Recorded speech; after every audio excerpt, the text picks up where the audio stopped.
আচ্ছা, নিনজা হাতুড়ির মুখে ইগা নিনজা আর কোগা নিনজা এই দুটি শব্দ নিশ্চয়ই শুনেছ।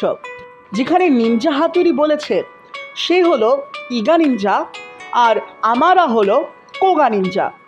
তবে এই ইগা নিনজা আর কোগা নিনজা আসলে কি এবং কেনই বা এগুলো নিনজা হাতুড়ির ভেতরে আছে, আজকের ভিডিওতেই এই প্রশ্নের উত্তর বের করব। যাই হোক, এটা হলো ডিফারেন্ট কার্টুন শোজ এপিসোড 5। দেখো, নিনজা হাতুড়ি যে ধরনের নিনজা তাকে বলা হয় ইগা, এবং এই ইগা শব্দটি এসেছে সত্যিকারের এক জায়গার নাম মি প্রেফেকচার পাহাড় থেকে। বলা হয় আগেকার যুগের এক নিনজা জনগোষ্ঠী ওই পাহাড়ে বাস করত। তারা পুরোপুরি আলাদা থাকত এবং নিজেদের একটি গ্রাম বসিয়েছিল। সেই জায়গায় থাকা ওই নিনজা জনগোষ্ঠীর নামই হলো ইগা। একটি মজার বিষয় লক্ষ্য করবে, নিনজা হাতুড়ি যে গ্রামের কথা বলে যার নাম ইগা গ্রাম, সেটি কিন্তু এই জায়গা থেকেই এসেছে। যেহেতু সে একজন ইগা নিনজা, তাই তার আসল জন্মস্থান এই গ্রামটি।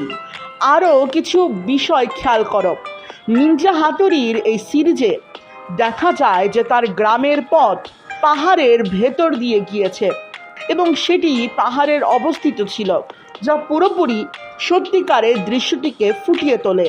এখন প্রশ্ন হলো, আমার আর কোগা নিনজা আসলে কারা? সত্যি বলতে এরাও এক ধরনের নিনজা জনগোষ্ঠী ছিল যারা অন্য একটি জায়গায় থাকত।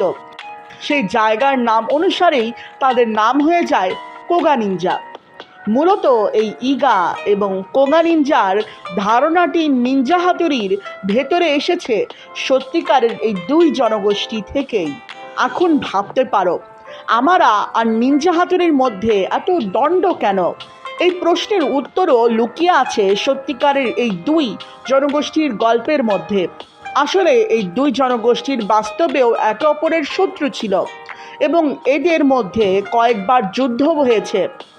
এরকমই এক যুদ্ধের রেফারেন্স দেখানো হয়েছে নিনজা হাতুড়ির একটি জনপ্রিয় পর্বে, যেখানে আমার আর নিজের ছোটবেলার কাহিনীতে বলে যে যুদ্ধের কবল থেকে বাঁচানোর জন্য তার মা তাকে কিভাবে এখানে পাঠিয়ে দেয়।